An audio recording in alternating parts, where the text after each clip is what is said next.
Le blizzard a frappé le Wisconsin à 11 heures du soir, comme s'il voulait tout détruire. Le vent hurlait, la neige tombait en travers, il faisait moins 15 degrés avec le refroidissement éolien. Connor ne pouvait pas dormir. 6 ans, surexcité, il écoutait la maison gémir. Nous nous étions réfugiés dans la chambre d'amis de mes parents. 2 mois s'étaient écoulés depuis que j'avais perdu mon emploi, et l'appartement qui l'accompagnait. Un matelas pneumatique pour lui, un lit de camp pour moi. Des règles de la maison qui stipulaient que nous étions tolérés, pas les bienvenus. Besoin d'eau, a-t-il chuchoté. D'accord, mais fais attention à ne pas faire de bruit. Nous sommes descendus à pas de lents. J'ai allumé la plus petite lumière au-dessus de l'évier, j'ai rempli un verre à moitié, puis je le lui ai tendu. Il l'a pris des 2 mains, prudemment, comme je lui avais appris. Il s'est tourné pour remonter. Son coude a accroché l'étagère. La petite étagère étroite, fixée entre la cuisine et le couloir. Celle qui supportait le trophée d'acceptation à la faculté de droit de Harvard de mon jeune frère, Kyle. Il a basculé. Connor a essayé de le rattraper, mais il l'a manqué. Le trophée a heurté le sol, sa base en verre se brisant sur le carrelage. Connor s'est figé. Le verre lui a glissé des mains, l'eau se répandant sur les éclats de verre. « Oh non » a-t-il chuchoté. « Oh non. Oh non. »« C'est bon » ai-je dit, me déplaçant déjà pour chercher des essuie-tout. Un accident. Nous allons nettoyer. Des pas se sont fait entendre à l'étage. La voix de ma mère nous est parvenue avant qu'elle n'apparaisse. « Qu'est-ce que vous avez cassé ?» Elle est descendue en robe de chambre, le visage déjà figé dans cette expression. Celle qui signifiait que j'avais confirmé toutes les basses attentes qu'elle avait. Mon père, Richard, l'a suivi, plus lentement, plus lourdement. Ma mère, Carole, s'est arrêtée au bas de l'escalier, a vu le trophée brisé, la main portée à sa bouche. Sais-tu à quel point Kyle a travaillé dur pour cela? Sa voix montait. Sais-tu ce que cela représentait? Connor s'est mis à pleurer, ce genre de pleurs silencieux, où son corps tremblait, mais d'où sortait à peine un son. C'est un accident, ai-je dit en m'agenouillant pour ramasser le verre. Il a 6 ans. Tu ne lui as jamais appris à faire attention, a dit mon père depuis l'embrasure de la porte. Exactement comme tu n'as jamais appris toi-même. Il a cogné une étagère. J'ai gardé ma voix égale. Les enfants cognent des choses. Le visage de ma mère s'est déformé. Pas dans notre maison. Kyle n'a jamais été aussi négligent. Kyle a 22 ans et il est à Harvard, ai-je dit avant de pouvoir me retenir. Connor a 6 ans. Mauvaise chose à dire. La mâchoire de mon père s'est crispée. Tu as raison. Ce n'est pas la même chose. Kyle a mérité sa place ici. Toi, tu es sur notre canapé parce que tu n'as pas réussi à garder un emploi. Voilà. J'ai été licencié. Toute l'équipe de nuit l'a été. Tu as mis une fille enceinte à 18 ans, a poursuivi mon père, comme si je n'avais pas parlé. Tu as abandonné l'école. Tu as gâché toutes tes chances. Maintenant, tu élèves un enfant qui casse des choses au milieu de la nuit. Connor a sangloté plus fort. Je suis désolé, répétait-il. J'ai posé ma main sur son épaule. Ce n'est pas ta faute, mon grand. Ne lui dis pas que ce n'est pas sa faute, a rétorqué ma mère. Il doit apprendre les conséquences. Il a 6 ans, ai-je répété. Il est 11 heures du soir, pendant un blizzard. Est-ce qu'on peut régler ça demain matin? Mon père s'est approché, la voix froide. Non, nous allons régler ça maintenant, parce que j'en ai fini. Nous en avons fini. Mon cœur s'est serré. Fini de quoi? De ça. Il a fait un geste vers Connor, vers moi, vers le verre cassé. Nous avons ouvert notre maison, et voilà ce que nous obtenons. Le chaos. Le manque de respect. C'était un accident. Ton gamin vaurien n'a pas sa place ici, a dit mon père, d'une voix nette et définitive, comme s'il attendait depuis des semaines de le dire. Silence, à part le vent et les respirations saccadées de Connor. Richard, a dit ma mère, mais sans dire « arrête ». Nous en avons fini d'élever ton erreur. Dehors. Connor m'a regardé, les yeux écarquillés. Il fait moins 15 degrés dehors, ai-je dit. Il y a un avertissement de blizzard. Tu aurais dû y penser. Mon père a attrapé 2 sacs de sport dans le placard, et les a jetés à mes pieds. Fais tes valises, maintenant. Ma mère a croisé les bras. Tu ne peux pas continuer à nous manipuler, Ethan. Nous avons assez sacrifié. J'ai perdu mon emploi. Ce n'est pas de la manipulation. Prends tes affaires. Connor a attrapé ma jambe, tremblant. On part? Oui, mon grand. Va chercher ton manteau. Mon père a surveillé pendant que j'entassais les vêtements dans les sacs. L'ours en peluche de Connor, son cahier d'école, des brosses à dents. Tout ce temps, il est resté debout dans l'embrasure de la porte, s'assurant que nous ne prenions rien qui ne nous appartenait pas. Devant la porte d'entrée, ma mère a tendu la main. Je vais prendre ta clé. Je l'ai décrochée de mon porte-clés, et je l'ai laissée tomber dans sa paume. Elle a refermé son poing dessus. Mon père a ouvert la porte. Le froid s'est engouffré. La neige soufflait dans le couloir. Connor a gémi. Papa, il fait froid. Je me suis accroupi, j'ai bien remonté la fermeture de son manteau, j'ai mis sa capuche. Ça va aller. Je t'en prie, ai-je dit. Laisse-nous rester juste cette nuit. Nous partirons demain matin. C'est dangereux. Tu aurais dû y penser, a dit ma mère, fixant le trophée cassé. Dehors, a dit mon père. J'ai ramassé les 2 sacs, j'ai pris la main de Connor, et j'ai marché jusqu'au porche. La porte a claqué. La serrure a fait un bruit sec. Connor a commencé à pleurer pour de bon, maintenant. Des sanglots pleins. Il a regardé la tache humide sur sa manche, et il a chuchoté, c'est ma faute. Je me suis agenouillé dans la neige. Non, ce n'est pas ta faute. Tu m'entends? Jamais. Il a hoché la tête, mais il ne m'a pas cru. Ma voiture était à moitié ensevelie. J'ai jeté les sacs à l'arrière, j'ai attaché Connor sur son siège, je suis monté à l'avant, j'ai tourné la clé. Rien. La batterie était froide. Le tableau de bord s'est faiblement éclairé. Allez. J'ai réessayé. Le moteur a toussé. Il a démarré. Le chauffage a soufflé de l'air froid. J'ai vérifié mon téléphone. 32% de batterie. 287 $ sur mon compte. Le motel le moins cher à proximité était à 95 $ la nuit, avec des commentaires parlant de punaises de lit. J'ai fait le calcul. Un motel ce soir, peut-être demain. Et après? Le poste de police m'a traversé l'esprit. Petite ville, toujours du personnel, chaud, témoin public. Où on va, a demandé Connor. Quelque part en sécurité. On a des problèmes? Non, mon grand.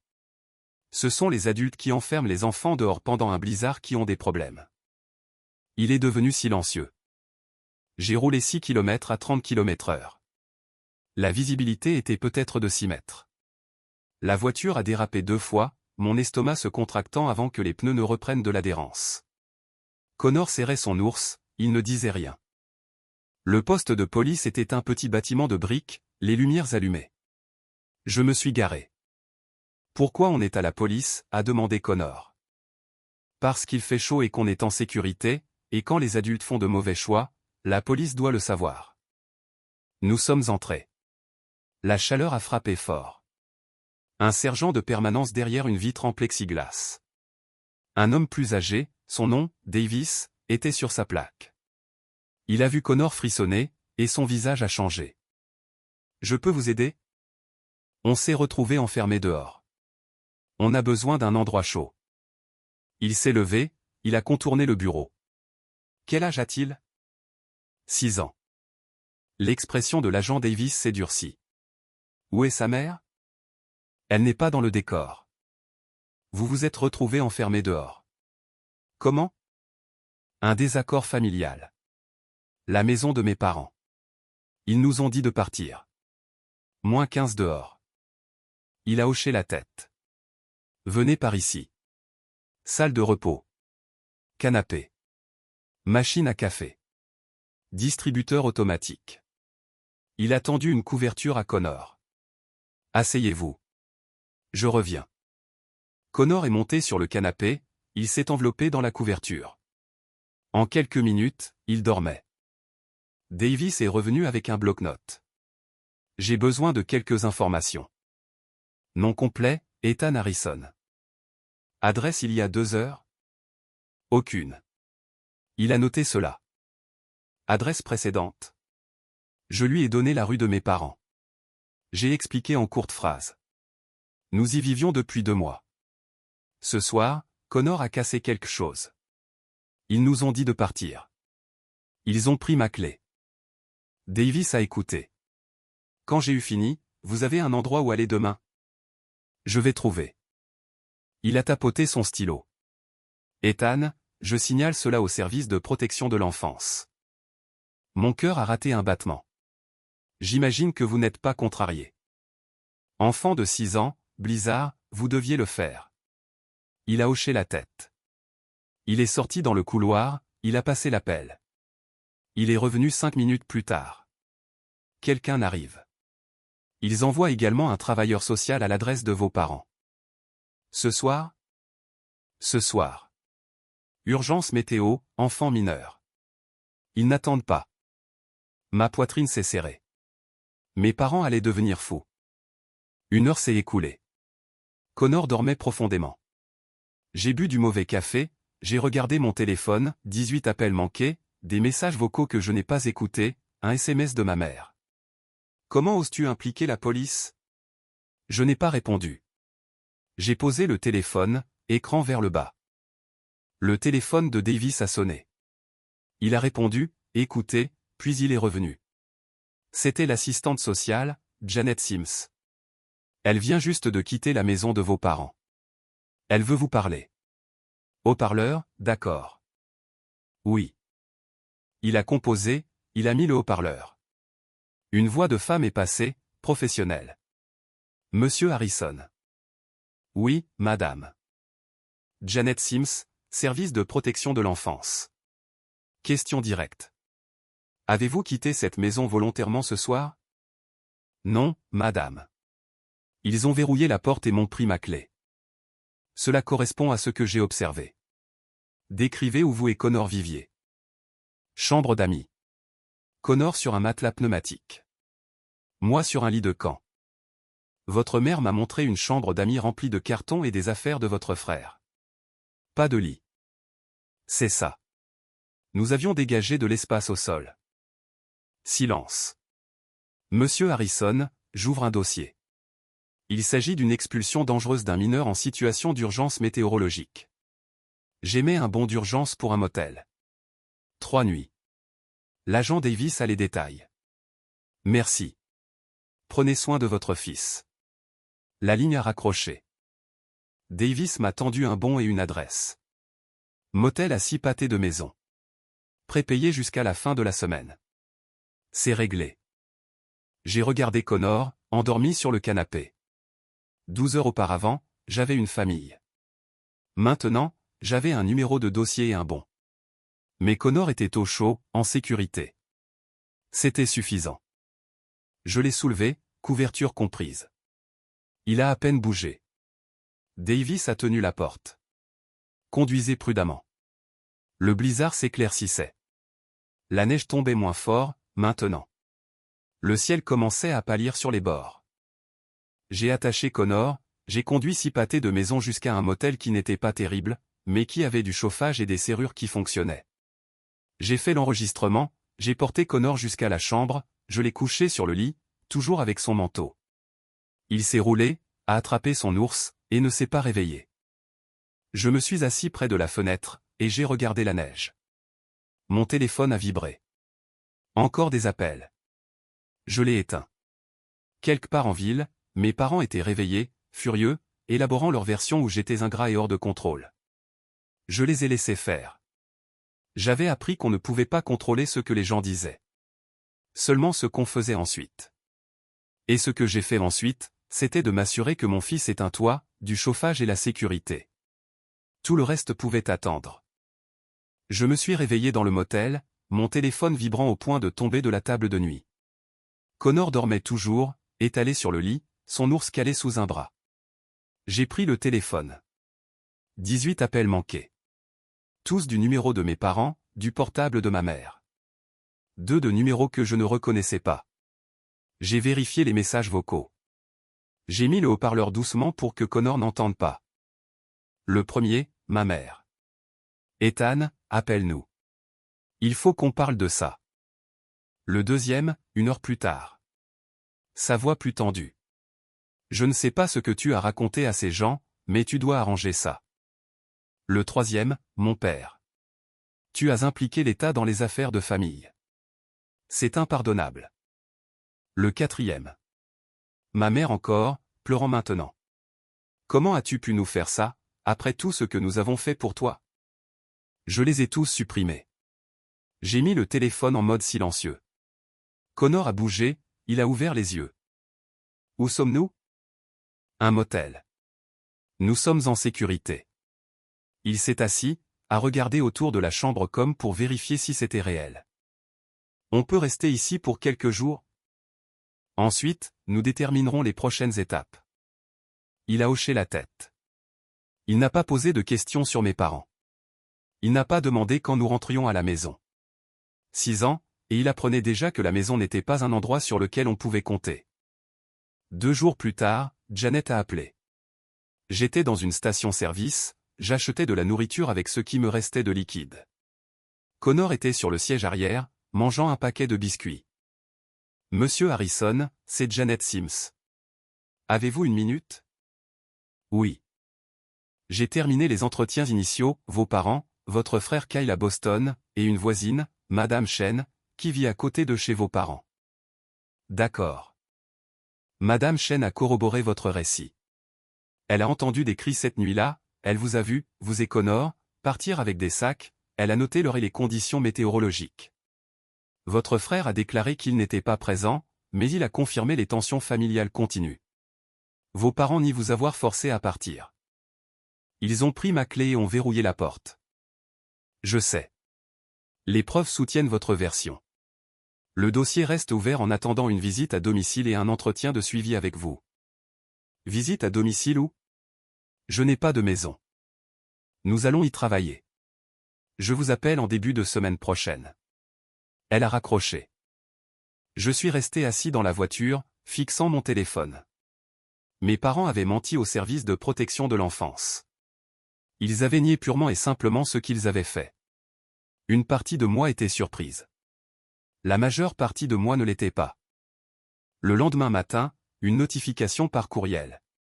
Expéditeur que je ne reconnaissais pas. Je l'ai ouvert. Objet, cesser et désister au nom de Richard et Carol Harrison. J'ai parcouru le message. En tête de cabinet d'avocats, avocat de la famille, langage sur la diffamation, le dépôt de fausses déclarations, et une action civile potentielle si je continuais à répandre des mensonges malveillants sur le caractère de mes parents. Mes mains tremblaient, non pas de peur, mais de rage.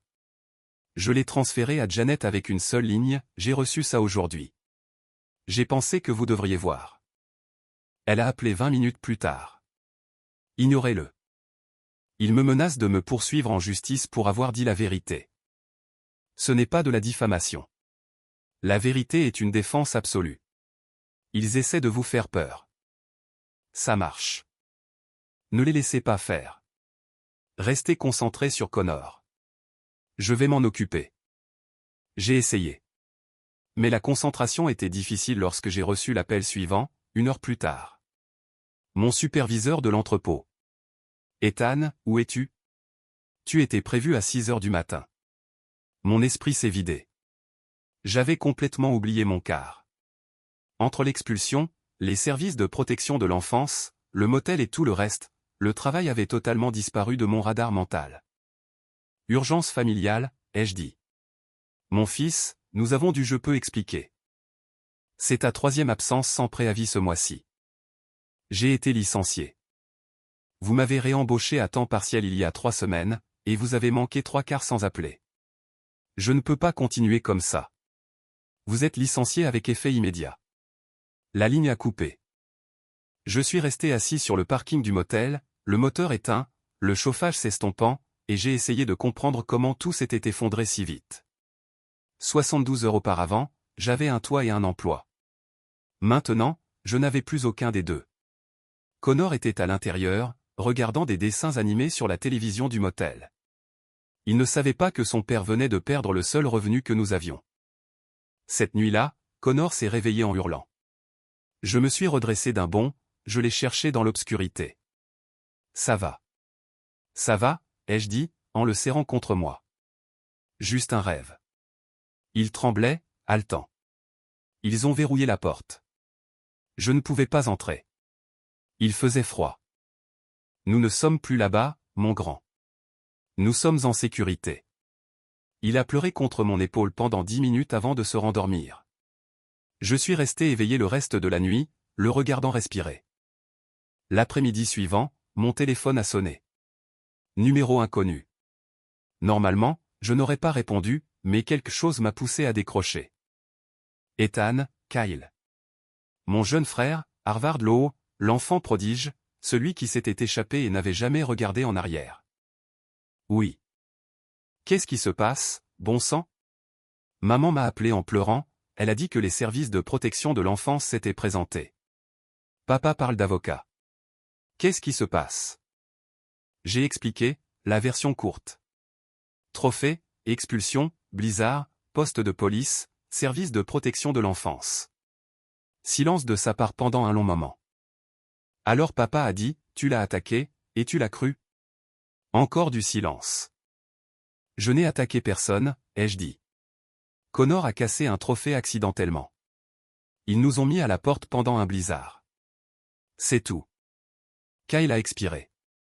Maman a dit que tu avais manipulé la police. J'ai conduit jusqu'à un poste de police et j'ai dit qu'on nous avait enfermés dehors.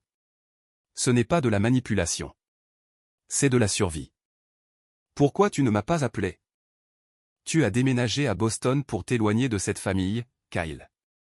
Pourquoi t'aurais-je appelé? Il n'a pas répondu. Écoute, je ne sais pas quoi croire. Crois ce que tu veux. J'ai assez de problèmes à gérer. J'ai raccroché. Je m'en suis voulu pendant peut-être 5 secondes, puis je suis passé à autre chose. Le bon du motel a expiré le 3e jour. Janet a appelé ce matin-là. J'ai trouvé un logement d'urgence, un refuge transitoire pour parents célibataires. Ce n'est pas permanent, mais c'est sûr, chaud, et supervisé. Ma fierté a essayé de s'y opposer. Je n'ai pas besoin de charité. Connor a besoin d'un logement stable. Cela vous stabilise tous les deux, pendant que vous trouvez du travail. Il y a un lit pour lui, un lit de camp pour vous, une cuisine partagée, un soutien en gestion de cas. J'ai fermé les yeux. D'accord. Elle m'a envoyé l'adresse par SMS. J'ai fait nos 2 sacs de sport, j'ai réglé, j'ai conduit à travers la ville jusqu'à un bâtiment de briques bas avec une pancarte indiquant havre de famille. À l'intérieur. Petite chambre, propre mais usée. J'ai rencontré le directeur, signé des papiers, on m'a attribué une chambre. 2 autres pères célibataires y vivaient, un avec un tout petit, l'autre avec des jumeaux de 8 ans. Ils ont hoché la tête quand nous sommes entrés. Ils n'ont pas posé de questions. Connor a eu un lit étroit avec une couette donnée. J'ai eu un lit de camp. Nos affaires tenaient dans un seul placard. Ça ira ici, a dit l'un des pères. Jérôme, trentaine, les yeux gentils. Son fils avait 3 ans, jouant avec des blocs dans le coin. Nous sommes tous passés par là. Merci. Ce soir-là, j'étais dans la cuisine commune, préparant du macaroni au fromage avec des produits de la banque alimentaire, quand quelqu'un a frappé à la porte d'entrée. Le directeur a répondu. J'ai entendu la voix de ma mère. J'ai besoin de parler à mon fils. Madame, les résidents doivent approuver les visiteurs. Le directeur est venu me trouver. Votre mère est là. Je ne veux pas la voir. Elle demande à vous parler. Je peux lui dire de partir. Je vais m'en occuper. Je suis allé dans le hall d'entrée. Ma mère se tenait là, dans son manteau, le visage marbré d'avoir pleuré. Elle m'a vu, et son expression s'est effondrée. Ethan, s'il te plaît. On peut parler? Qu'y a-t-il à dire? J'ai besoin que tu rentres à la maison. C'est allé trop loin. Les services de protection de l'enfance, les avocats, toi qui vis dans un refuge. C'est insensé. Vous nous avez mis à la porte. Nous étions en colère. Les gens disent des choses quand ils sont en colère. Vous avez traité Connor de vaurien. Je ne le pensais pas. Vous le pensiez. Son visage s'est durci. Tu nous punis. Tu sais que tu utilises Connor pour nous punir. Je l'ai fixé. Vous avez enfermé un enfant de 6 ans dehors pendant un blizzard, et c'est moi qui punis les gens. Si tu voulais bien t'excuser et revenir, on pourrait arranger ça. M'excuser de quoi? D'avoir impliqué la police. De nous avoir fait passer pour des monstres. Je me suis retourné et je suis rentré à l'intérieur. Elle m'a appelé, mais je ne me suis pas arrêté. Le directeur a verrouillé la porte derrière moi. Ça va? Oui. Quelques jours plus tard, Janet a planifié un entretien formel. Elle est venue au refuge, s'est assise avec moi dans un petit bureau, bloc-notes sorti. Je dois vous interroger sur votre histoire avec vos parents. Le schéma de comportement avant l'expulsion. Y a-t-il eu d'autres incidents? J'ai pensé mentir, rendre les choses plus présentables. Puis j'ai pensé à Connor se réveillant en hurlant à propos des portes verrouillées. Je lui ai dit la vérité. Ils ont oublié l'anniversaire de Connor 2 fois. Ils ont refusé de le garder pour que je puisse travailler de nuit. Ils l'appelaient régulièrement, une erreur. Ils nous ont clairement fait comprendre que nous étions tolérés, pas désirés. Ils le comparaient constamment à Kyle. Quand j'ai perdu mon emploi, ils m'ont laissé rester, mais ils me rappelaient quotidiennement que c'était de la charité. Janet a tout écrit. Depuis combien de temps viviez-vous là? 2 mois. Et avant ça? Un appartement de l'autre côté de la ville. Je l'ai perdu quand j'ai été licencié. Je ne pouvais pas payer le loyer. Système de soutien, amis, autre famille. Pas vraiment. Mon ex, la mère de Connor, est partie quand il avait 6 mois. Je n'ai plus eu de nouvelles d'elle depuis. Mes amis se sont un peu évanouis après que je sois devenu père célibataire. Elle a fermé son bloc-notes. Ce sera dans mon rapport. Est-ce que ça aura de l'importance? Cela établit un schéma. Cela montre que l'expulsion n'était pas isolée. Cette nuit-là, mon téléphone a sonné. Numéro inconnu encore une fois. J'ai failli ne pas répondre. Puis j'ai entendu la voix de mon père, forte et agressive. Tu as détruit cette famille. J'ai enfermé un enfant de 6 ans dehors dans un blizzard, ai-je dit. C'était vous. Tu as impliqué l'État. Tu nous as fait passer pour des agresseurs. Vous êtes des agresseurs. Il a commencé à crier quelque chose sur le manque de respect, l'ingratitude et le fait que j'empoisonnais Kyle contre eux. J'ai raccroché, j'ai bloqué le numéro. Connor regardait depuis son lit. C'était papy? Oui. Il est toujours en colère? Oui, mon grand.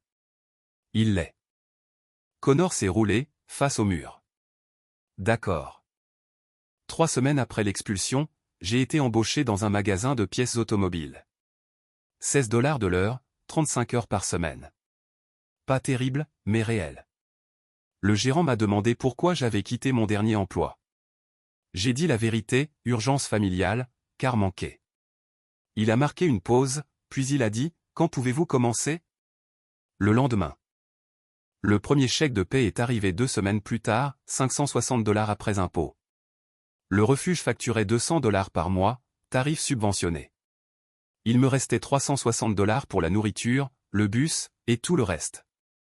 Je me suis assis sur mon lit de camp cette nuit-là, et j'ai regardé le bordereau de dépôt. Il y a 3 semaines, nous étions sans abri. Maintenant, nous avions 700 $ à la banque, et un chèque de paie arrivait toutes les 2 semaines. Connor dormant enfin toute la nuit sans cauchemar. Ce n'était pas grand-chose, mais c'était à nous. Et c'était suffisant. 1 mois après l'expulsion, la vie a trouvé un rythme. Magasin de pièces automobiles 5 jours par semaine, quart de 8 heures, réapprovisionnement des étagères et caisses. Je rentrais au refuge, je préparais le dîner dans la cuisine commune avec Jérôme et les autres pères. J'aidais Connor avec ses devoirs à la petite table de notre chambre. L'enseignante de Connor, Madame Patterson, envoyait des courriels encourageants, il va bien, il participe davantage. Faites-moi savoir si vous avez besoin de quelque chose. De petites gentillesses de la part de personnes qui ne me devaient rien. Le soir, je faisais des calculs sur des serviettes. Épargne actuelle, 1247 $. Les dépôts de loyer dans le coin, premier mois plus caution, atteignaient 1900 $ minimum en moyenne. À mon taux d'épargne actuel, 5 mois, peut-être 4 si je prenais des heures supplémentaires le week-end, à moins que quelque chose ne change. Quelque chose a changé un mardi. J'étais en train de réapprovisionner les filtres à huile quand quelqu'un est entré dans le magasin. J'ai levé les yeux. Mon frère Kyle se tenait là, chemise boutonnée et jean, l'air déplacé au milieu des bidons d'huile moteur et des présentoirs de pneus. Je l'ai fixé. « Qu'est-ce que tu fais ici? On peut parler après ton quart? Je finis à 5 heures. J'attendrai. » Il est resté assis dans sa voiture sur le parking pendant 2 heures.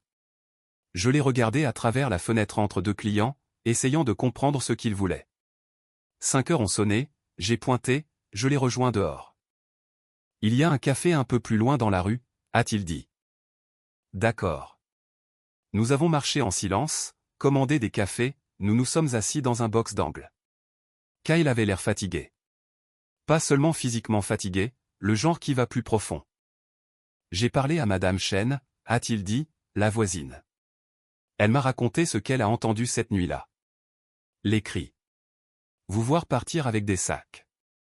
La météo. D'accord.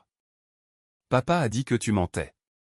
Que tu étais parti de ton propre chef et que tu avais inventé l'histoire de l'expulsion. Et tu l'as cru. Kyle a regardé son café parce que c'était plus facile. J'ai attendu. Parce que je ne voulais pas admettre que nos parents sont. Il a marqué une pause, cherchant le mot. Point des imbéciles, ai-je terminé. Il a hoché la tête. Oui, ça. Nous sommes restés silencieux pendant 1 minute. Puis il a sorti son téléphone, il a ouvert son application bancaire, et il l'a tourné vers moi. Je peux te donner 800 $. C'est ce que je peux épargner en ce moment. Ma fierté a réagi automatiquement. Je n'ai pas besoin de charité. Ce n'est pas de la charité. La voix de Kyle était ferme. C'est moi qui répare ce que je n'ai pas empêché. Je n'étais pas là cette nuit-là, mais j'ai été là pendant 22 ans, les regardant te traiter différemment. Je savais que ça se passait, et je suis quand même parti. Alors, prends l'argent. Je l'ai fixé. Kyle ne s'était jamais opposé à nos parents. Pas une seule fois.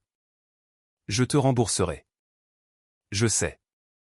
Il l'a transféré immédiatement. Mon téléphone a vibré avec la notification, 800 $. Cette nuit-là, je me suis assis sur mon lit de camp et j'ai compté. Épargne, 1247 $. Argent de Kyle, 800 $. Total, 2047 $. Assez pour le premier mois et le dépôt dans la plupart des endroits. Pas tous, mais la plupart. Connor lisait un livre que Jérôme lui avait donné. Il a levé les yeux. Pourquoi tu souris? On va avoir notre propre chez nous, mon grand. Son visage s'est illuminé. Vraiment? Vraiment? Quelques jours plus tard, Kyle m'a appelé. La voix serrée. Je leur ai dit. Ils parlaient de maman et papa, du fait que je lui avais donné de l'argent. Qu'est-ce qu'ils ont dit? Papa a pété les plombs. Il a dit que je te rendais service. Maman a dit que je te choisissais à leur détriment. Qu'est-ce que tu as dit? Je leur ai dit que j'aidais mon neveu. Qu'ils avaient mis un enfant de 6 ans à la porte, et que je n'allais pas faire semblant que c'était normal. Silence sur la ligne. Maman m'a donné un ultimatum, a continué Kyle. Elle ou toi? Choisis. Et je lui ai dit que je ne choisissais pas. Que je faisais ce qui était juste. Ensuite, j'ai raccroché. Ma gorge s'est serrée. Merci. De rien. J'ai commencé à chercher un appartement ce week-end-là. La plupart des endroits exigeaient un revenu 3 fois supérieur au loyer, 6 mois d'ancienneté au travail, un crédit parfait. Je n'avais rien de tout ça. J'ai trouvé un petit 2 chambres dans un bâtiment plus ancien. Moquette tachée, peinture écaillée, mais propre. Les fenêtres fonctionnaient. Le chauffage fonctionnait. 950 $ par mois. Le propriétaire était un homme nommé Monsieur Torres. Cinquantaine, les yeux fatigués. Il a examiné ma candidature. Vous êtes dans un refuge, a-t-il dit. Logement transitoire. Oui. J'ai un emploi, maintenant. Magasin de pièces automobiles. Je peux fournir des références, mon assistante sociale des services de protection de l'enfance, l'enseignante de mon fils, le directeur du refuge. L'assistante sociale des services de protection de l'enfance lui a raconté la version courte. Il a écouté sans m'interrompre. Premier et dernier mois plus le dépôt, a-t-il dit. 2850 $ au total. Pouvez-vous faire ça? Mon cœur s'est serré. J'ai 2047 $. Il a tapoté son stylo sur le presse-papier. Vous avez un gamin? 6 ans, Connor. Torres a regardé la candidature. Père célibataire, référence des services de protection de l'enfance, refuge, emploi depuis 3 semaines. 2000 $, a-t-il dit finalement. Premier mois plus dépôt. Vous me donnez le dernier mois quand vous pouvez. Je l'ai fixé. Pourquoi? J'ai 3 enfants. Je sais ce que ça représente d'essayer. Marché conclu. 6 semaines après l'expulsion, Jérôme m'a aidé à déménager nos 2 sacs de sport et 3 cartons d'affaires donnés dans l'appartement. Madame Patterson a déposé de la vaisselle et des serviettes qu'elle avait collectées auprès d'autres enseignants. Connor est entré dans sa chambre. Petite, nue, juste un lit que Jérôme m'avait aidé à monter, et une lampe du magasin d'occasion. C'est à moi, a demandé Connor. Tout à toi. Il a couru 2 fois autour, a touché les murs comme s'il ne pouvait pas croire qu'ils étaient réels, puis il m'a serré si fort que j'ai cru que mes côtes allaient se fissurer. Le meilleur jour de tous, a-t-il chuchoté. Cette nuit-là, après que Connor se soit endormi, j'ai vérifié mes courriels. Nouveau message de ma mère.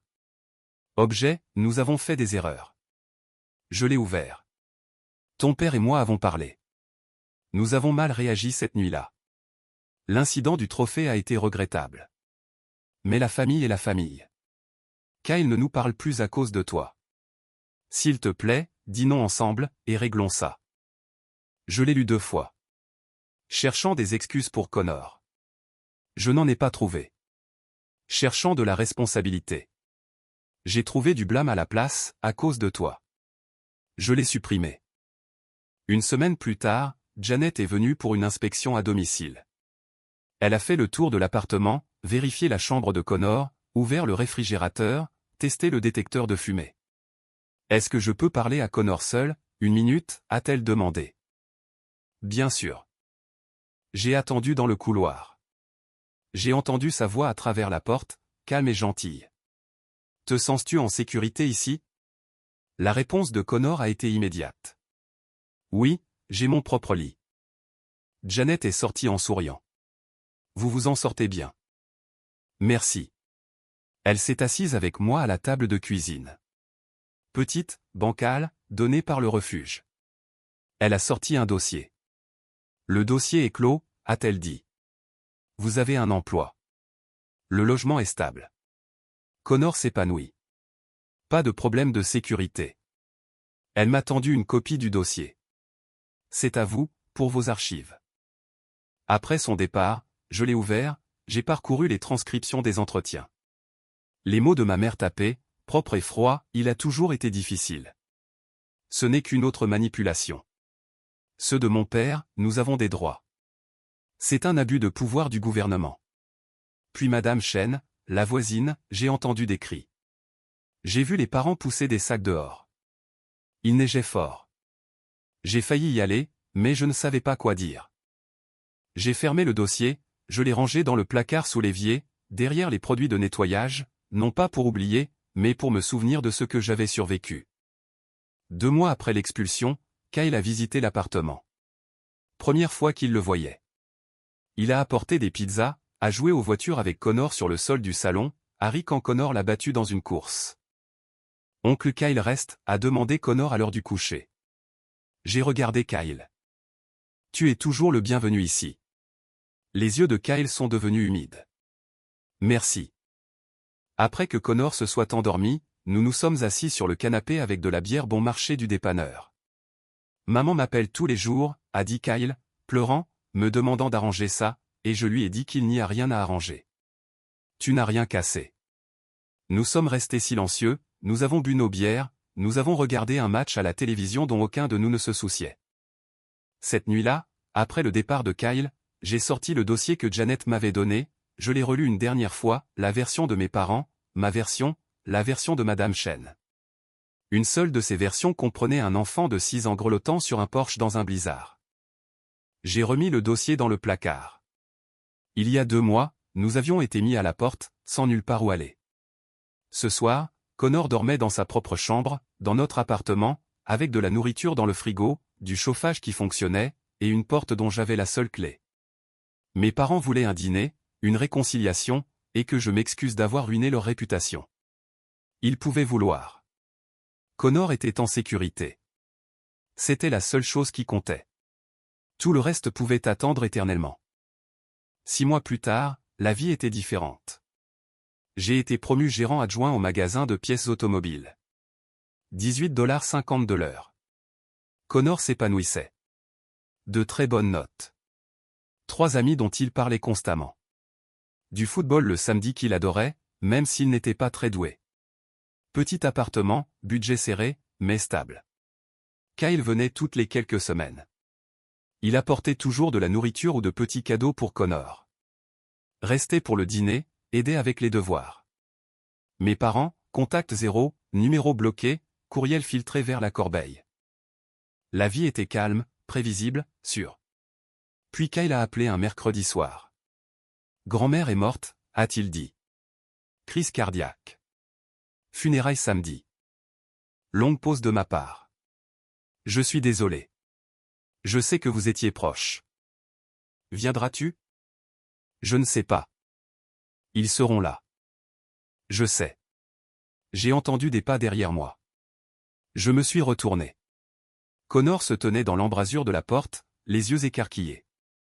On y va, a-t-il demandé après que j'ai raccroché. Je me suis assis avec lui sur le canapé. Veux-tu aller aux funérailles de ton arrière-grand-mère? Il était prudent. Mamie et papy seront là. Oui. Ils seront méchants? Je ne sais pas. Peut-être. Connor a réfléchi longuement, mâchant sa lèvre inférieure comme il le faisait lorsqu'il prenait de grandes décisions. Je ne veux pas y aller, a-t-il dit finalement. D'accord, tu peux rester avec Jérôme. J'irai tout seul.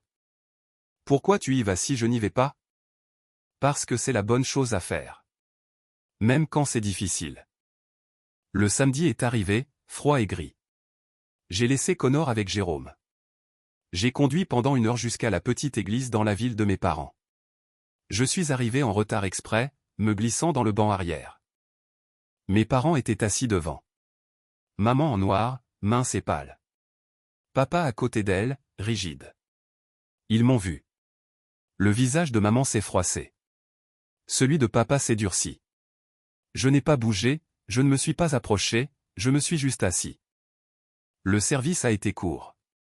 Des mots génériques sur une femme que j'avais connue, mais dont je n'avais jamais été proche, car mes parents avaient toujours maintenu une distance entre nous, comme s'ils avaient eu honte. L'enterrement a eu lieu dehors, au cimetière. La neige saupoudrait les pierres tombales, le vent transperçait les manteaux. Les gens se sont dispersés après que le pasteur ait terminé. Je me suis tourné pour partir. Tu es venu. La voix de mon père. Je me suis retourné. Il se tenait à 1 mètre de distance, les mains dans les poches de son manteau. Il a hoché la tête. Ta grand-mère a demandé de tes nouvelles, a-t-il dit avant qu'elle ne décède. Qu'est-ce que vous lui avez dit? Il s'est agité, mal à l'aise. Que tu traversais une mauvaise passe? Tu veux dire que vous ne lui avez pas dit que vous nous aviez enfermés dehors, Connor et moi, pendant un blizzard? Sa mâchoire s'est serrée. Nous avons fait ce que nous pensions être juste. Alors vous n'avez rien à vous excuser. Je suis parti. Il ne m'a pas suivi. Je suis arrivé à ma voiture, j'ai attrapé la poignée de la porte. J'ai entendu des pas.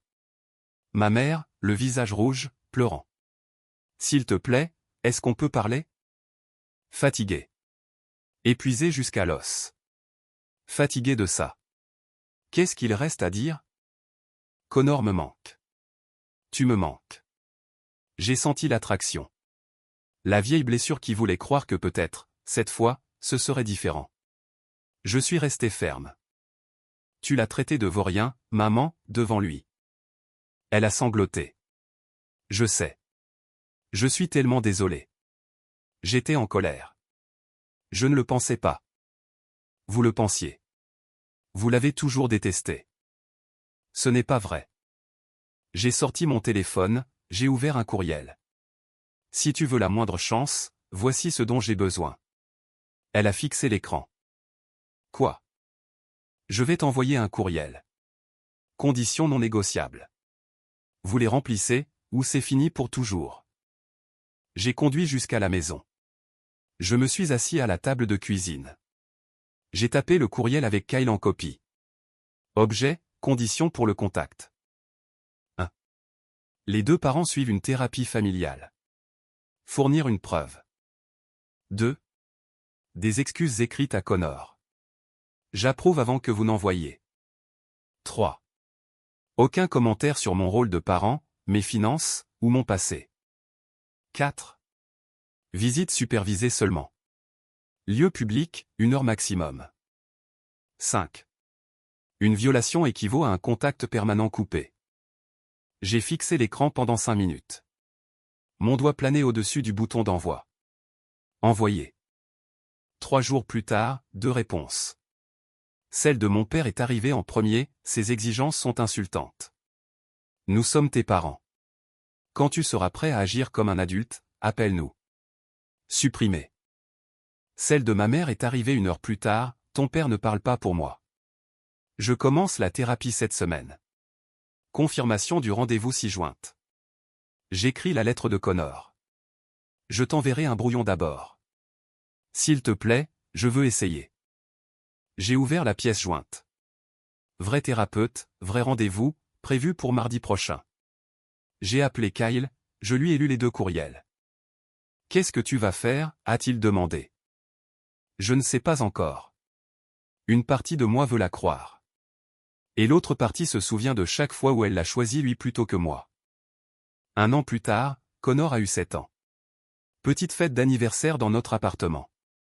Ballon, décoration bon marché, gâteau de la boulangerie du supermarché.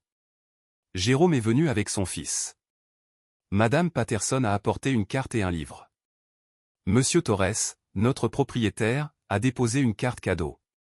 Kyle est venu de Boston avec une voiture télécommandée que Connor a adorée. Ma mère est venue, supervisée pendant 1 heure, se comportant au mieux. Elle était allée en thérapie pendant 8 mois, m'envoyait des preuves chaque semaine, avait écrit à Connor une lettre que j'avais approuvée après 3 brouillons, et avait visité 2 fois, sous supervision, avant aujourd'hui. Courte visite, visite prudente. Elle apprenait à être une grand-mère sans être cruelle. Mon père a refusé la thérapie, a refusé de s'excuser, a refusé tout. Il n'était pas invité. Maman a apporté un jeu de Lego, exactement celui que Connor avait mentionné une fois, 3 visites auparavant. Il l'a ouvert, l'a regardé, et a dit « Merci, mamie », avec politesse, mais sans chaleur. Elle est restée pour le gâteau, a aidé à nettoyer, m'a serré dans ses bras avant de partir. « Merci pour cette chance », a-t-elle chuchoté. J'ai hoché la tête. Je n'ai pas dit de rien. Je n'en étais pas encore là. Cette nuit-là, Connor s'est glissé dans son lit, son nouveau jeu de Lego sur sa table de nuit. « Est-ce que mamie va revenir nous voir ?» a-t-il demandé. Peut-être, si elle continue d'essayer. Et papy? Non, mon grand. Pas à moins qu'il ne change. Et je ne pense pas qu'il le fera. Connor a bâillé. D'accord. Il s'est endormi 2 minutes plus tard. Je me suis assis dans le salon, les lumières éteintes, regardant l'appartement que nous avions construit à partir de rien. Meubles d'occasion, vaisselle donnée, mur qui avait besoin d'être peint, mais le nôtre. Sûr, stable. Je pensais autrefois que le pardon signifiait faire semblant que cela n'était jamais arrivé. Que la famille impliquait la loyauté, quoi qu'il arrive. Connor m'avait appris le contraire. Le pardon sans responsabilité n'est qu'une permission de vous blesser à nouveau. Maman essayait, vraiment. Thérapie, excuses, présence et bonne conduite. Papa ne l'était pas. Il refusait d'admettre ses torts, refusait de changer. Il croyait toujours qu'il n'avait rien fait de mal. Et j'avais appris à faire la différence. Connor dormait en sécurité dans sa propre chambre, dans notre appartement. Non pas parce que mes parents l'aimaient enfin, mais parce que je l'avais choisi, lui, plutôt que leur approbation. C'était tout.